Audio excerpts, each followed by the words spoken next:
ഒരു കുറ്റിൻ്റെ കൂടെ ഇതെന്താ വെച്ചാ ഇങ്ങനെ ഇതെങ്ങനെ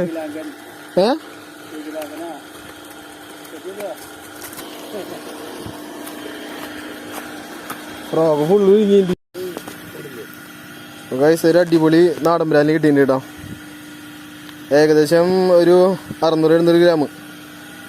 അടിപൊളി.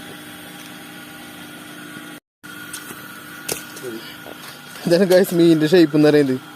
ഒരു പാമ്പിനോട് സാമ്യം തോന്നുന്ന ഷേപ്പാണിത്.